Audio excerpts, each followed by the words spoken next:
Let's be real, Raider Troubles isn't exactly a narrative masterpiece. There's no Preston level backstory here, no tragic NPC with a shard full of regrets, no Deathclaw bursting through the pavement. This is a Radiant quest. Fallout 4's bread and butter, repeatable content that makes up the backbone of the Minutemen faction grind.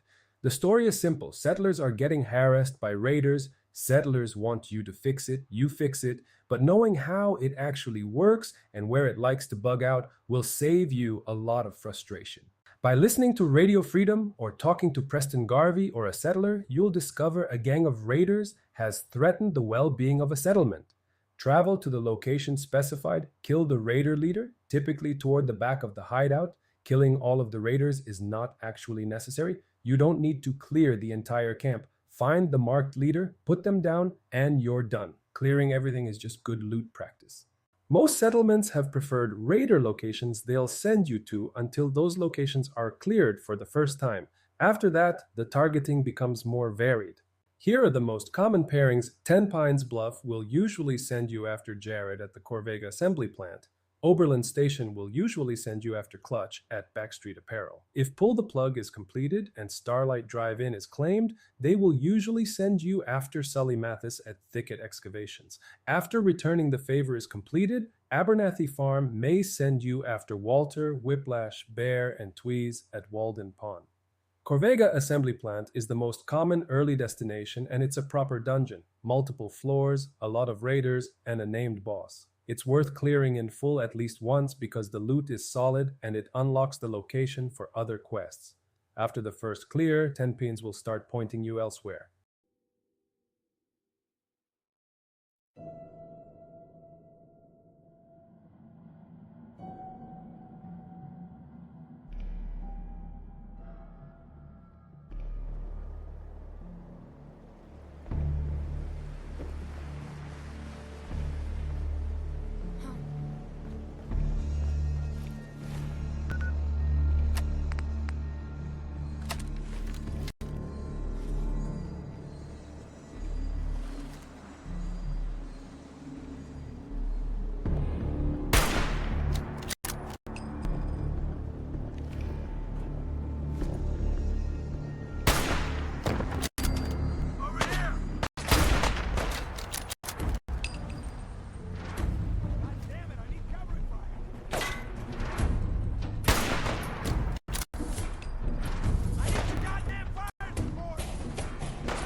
Yes.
Before the bombs, Sunshine Tidings wasn't a wasteland ruin, it was a Beatnik farming commune. A group of idealistic countercultural types set up shop here, built a circle of wooden cabins around a central warehouse, planted crops, and tried to live off the land outside of society's reach. Very back to the earth, man.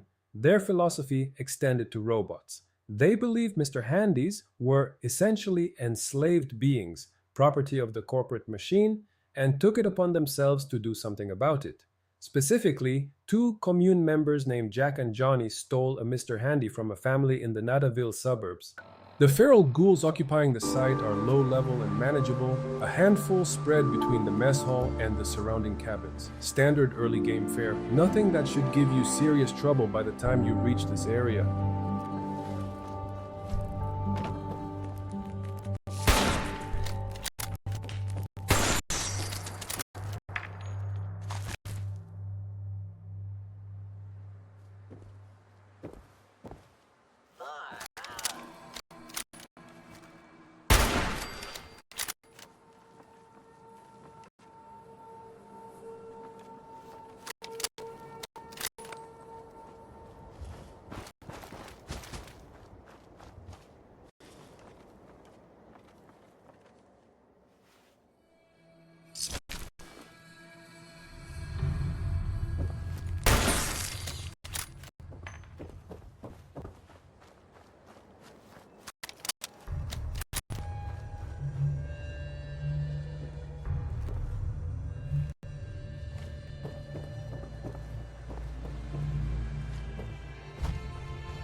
Are you looking for a new career in science? Cambridge Polymer Labs is now hiring for a variety of positions. Apply today.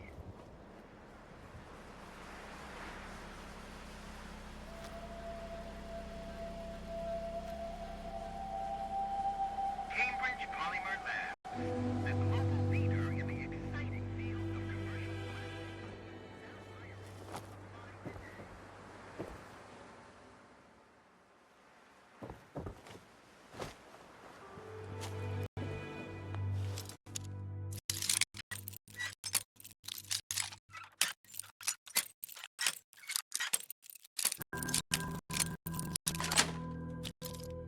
Sweet.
Outpost Zimonja is one of those places that looks simple on the surface, a scrappy raider camp wrapped around an old relay tower, but has more going on once you actually get there. It's got a named boss in power armor carrying a fat man, a hidden mini nuke buried in the vegetable patch, a perk magazine sitting right on the workshop, and one of the highest vertical build limits in the entire game. It's also a solid early game settlement to claim, sitting at a useful geographic crossroads between the safer northern areas and the increasingly dangerous east. The outpost is patrolled by raiders, with Boomer at the helm, wearing power armor and wielding a fat man. That last part is the critical detail. A fat man is a portable nuclear launcher, and Boomer will use it. He's the priority target, period. Don't let him get a shot off in an open engagement. The approach matters here. It's best to reach Outpost Zimonja from the west, as the southern approach is additionally protected by a raider in a cargo truck with 2 turrets and dogs. Coming from the west through the foothills lets you get eyes on the settlement before you're already in the fight, and you can pick targets from elevated ground before committing to a push.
This is bullshit.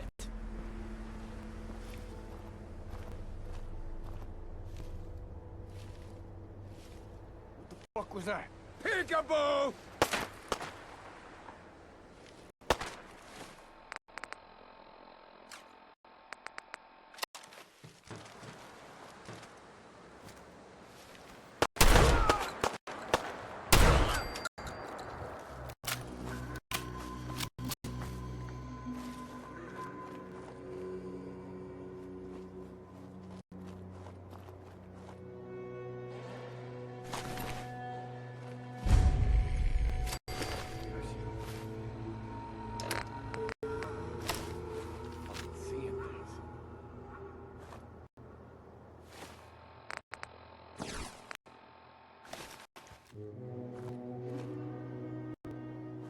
As a settlement, it's a bit of a trade-off. The upsides are real. It's already partially fortified when you arrive, has powered pylons providing electricity, and has one of the highest build height limits in the game at 12 stories, surpassed only by Finch Farm, Grey Garden, and Abernathy Farm.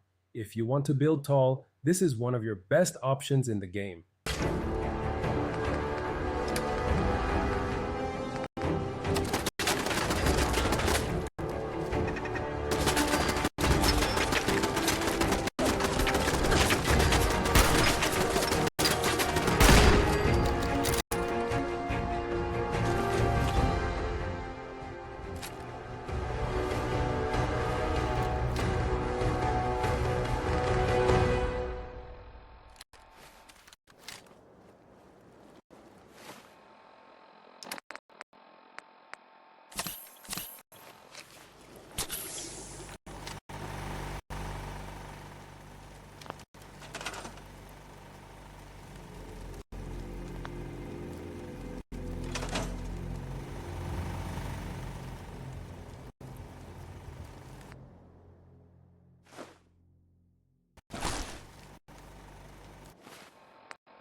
The four-leaf fishpacking plant is one of those Fallout 4 locations that pulls double duty in the most satisfying way. On the surface, it's just a ghoul-infested industrial ruin on the South Boston waterfront, but hidden inside is a secret drug lab that sits at the center of one of the game's best side quests. It's layered, it's atmospheric, and cracking open Marowski's Chem lab involves an actual environmental puzzle that rewards players who paid attention earlier in the story. This one's got more going on than it looks.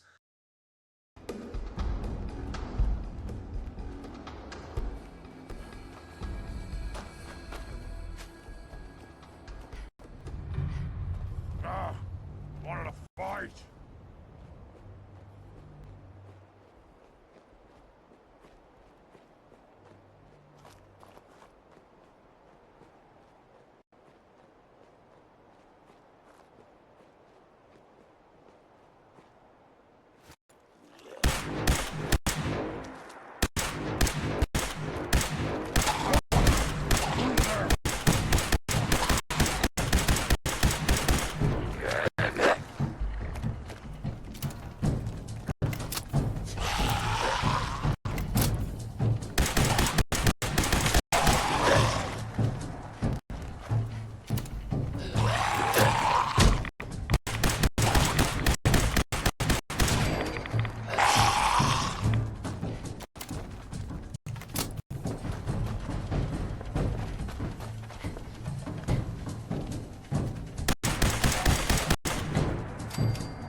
Target identified.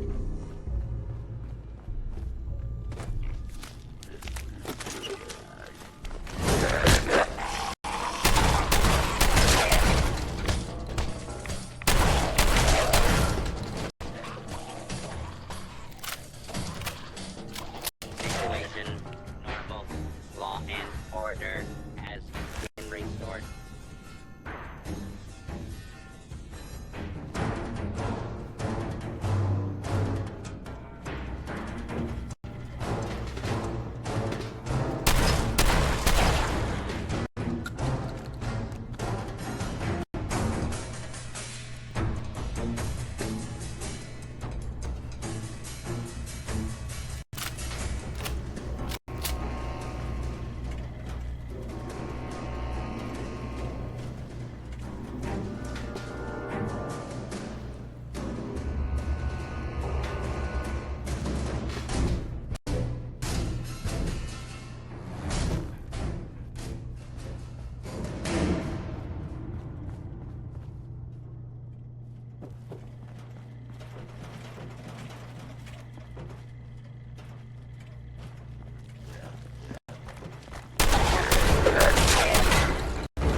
That's close enough, stranger.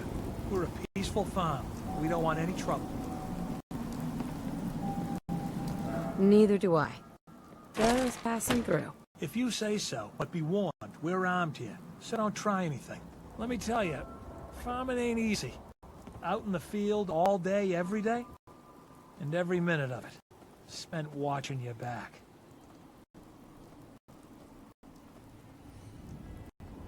What kind of crops do you grow here? Mostly Tato so far, but we're starting on melons. Lake Abernathy. You new to the Commonwealth? Yes. And no. It's a long story. Either way, good to see a new face. How about you? Ever think about working the land? What do you need to start up a farm? Well, my father would have told you it's the 3 L's. Land, labor, and love. You gotta have land to work, you gotta put in a full day's labor, and you gotta love what you do.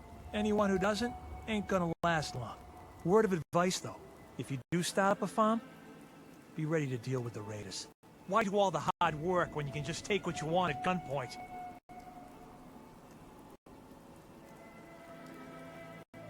What about the Minutemen? If you join up, we can all help each other against the raiders. You don't say. I thought the Minutemen were all gone. Last time those raiders hit us, my daughter Mary tried to stand up to them. Now she's buried out back of the house. Only 21 years old, and they shot her down without a thought. So you can understand why I'm glad to hear the Minutemen are back. Although, a bit too late for my Mary. We're here now. Anything we can do? I don't have much to offer, but those raiders that killed Mary, they took her locket too.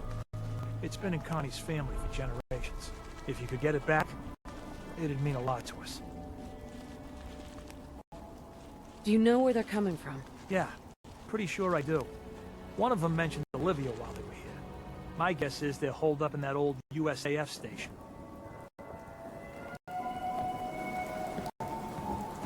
There? Returning the Favor is one of Fallout 4's earliest and most human-feeling side quests. A grieving father, a stolen piece of his dead daughter, and a raider base that needs clearing. It's short, the stakes are personal rather than world-ending, and it's the gateway to unlocking Abernathy Farm as one of the game's best settlement locations. It also drops you into a military installation with a minigun-wielding boss, which is more interesting than the quest's quiet setup might suggest.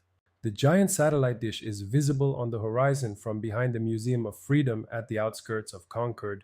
It's a decommissioned military installation northeast of Sanctuary Hills, one of the first real dungeons most players encounter in the early game.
Damn it!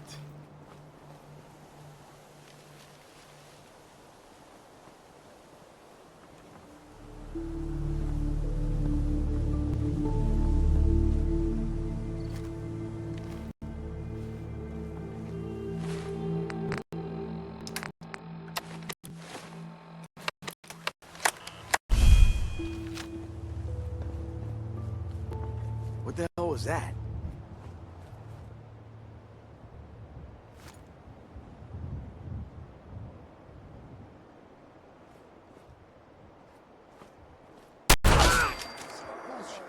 Come out and fight!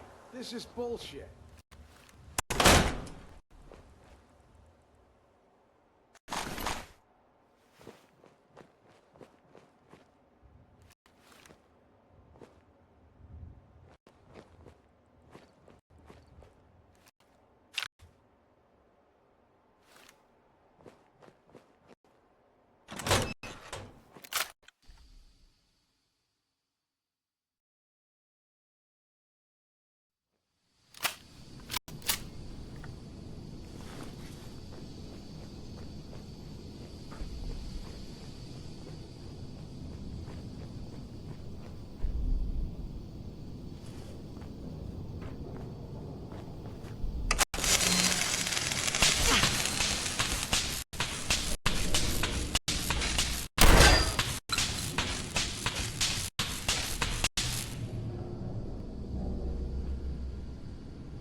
Okay, cut the shit. Who is that?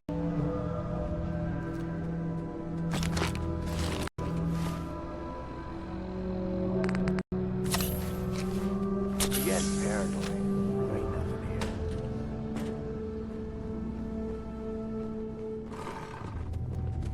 What the fuck?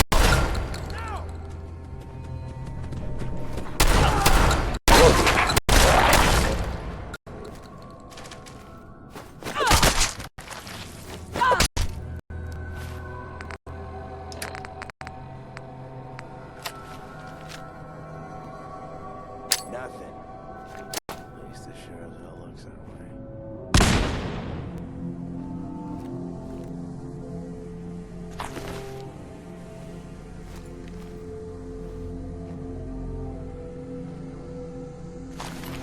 After clearing the interior, search the lower northeastern end of the installation, in the room where you found Akak and most of the raiders, to find a red toolbox near some locked double doors, novice lock. Inside is the Locket. It's sitting next to 5 bobby pins. The locked doors beyond open into a rad roach-infested room with some radaway and other minor supplies, worth popping if you need healing items, but not essential.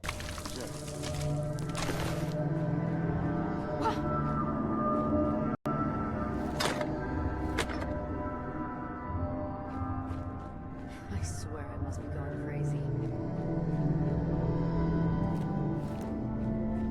What? Did you hear that?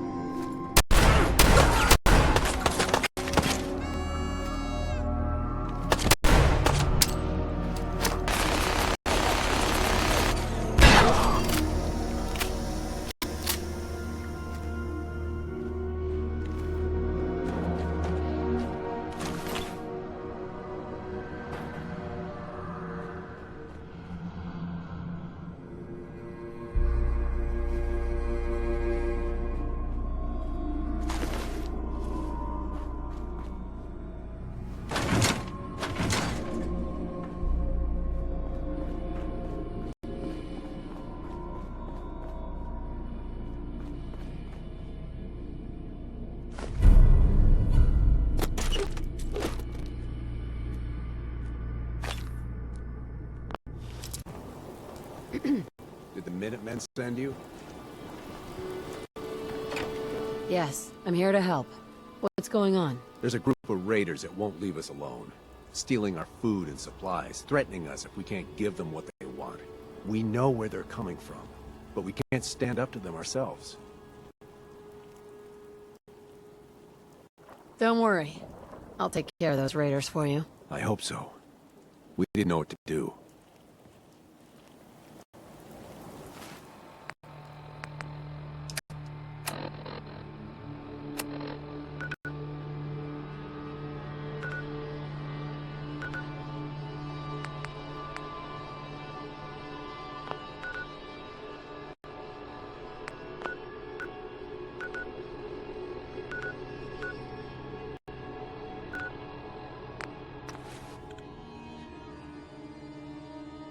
Hyde Park is a flooded raider encampment in the southern Commonwealth, one of the more atmospheric and tactically distinct locations in the region. It's not a dungeon you go through linearly. It's a flooded town where the ground floor is functionally useless, and the entire combat zone lives on catwalks and rooftops above irradiated water. The raiders here also have a particularly nasty reputation, even by Commonwealth standards.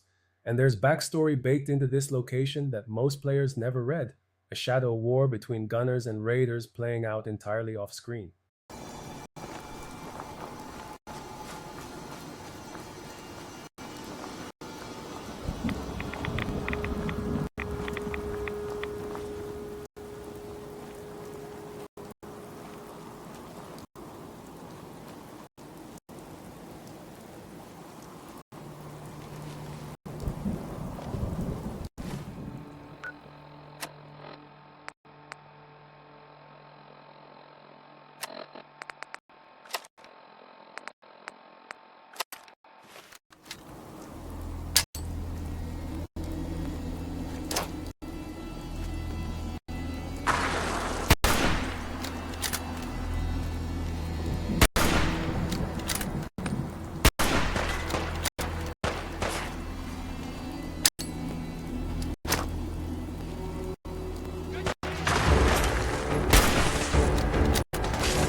The gunners have plants inside Hyde Park, and those plants have been so effective, not just through actual intelligence gathering, but through the paranoia their existence has created, that the gang is partially imploding from the inside.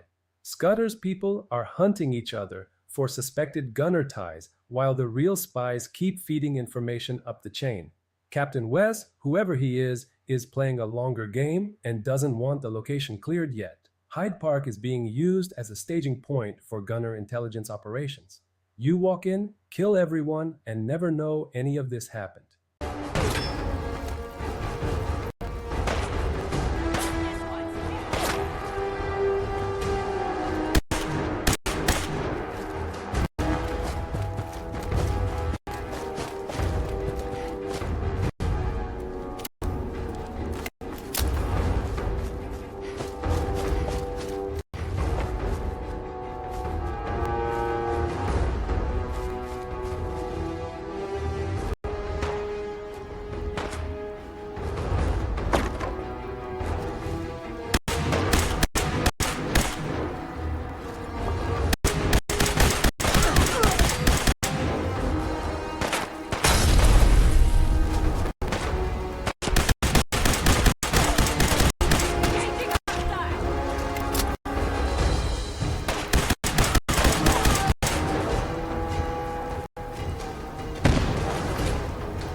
Who's there?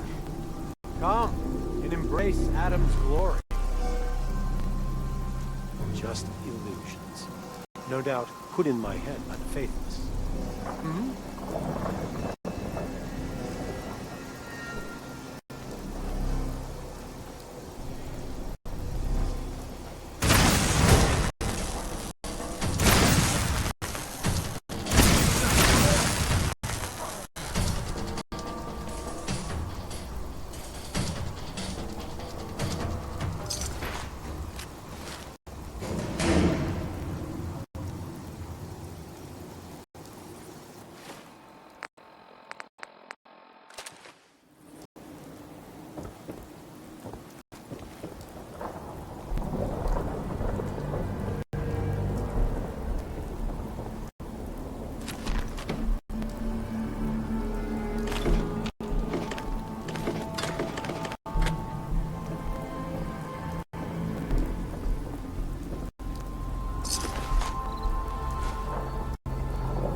That last detail isn't just flavor text, it's context for why this location feels the way it does. The scattered human remains, the crude decorations on the upper floors, the general atmosphere of a place where something genuinely wrong has taken root. Scutter's crew aren't just generic raiders squatting in ruins, they've built a culture around their brutality. But here's the layer most players don't catch. Gunners have successfully infiltrated Scutter's warband.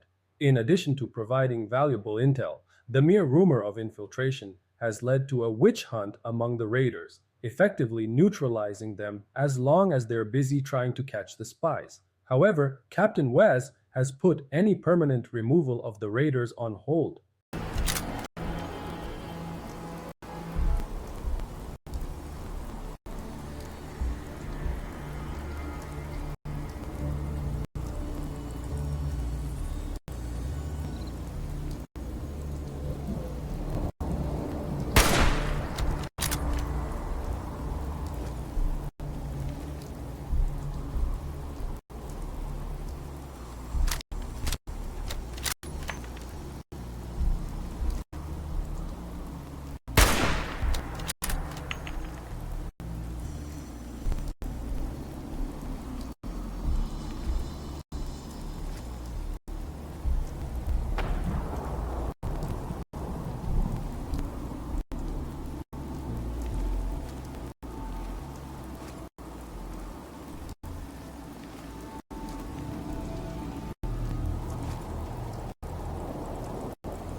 Turn up, you're dead.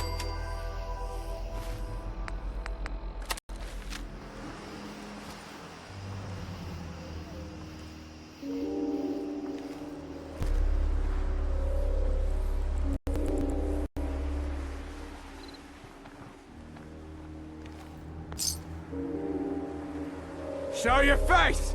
Come on! I dare you! Who's it?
Where'd that little bitch go? Oh, yeah!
thinking how one. Check out Fallout Lore Series. It's the declassified Wasteland archives written by an archivist, Wastelander, and more behind the scenes.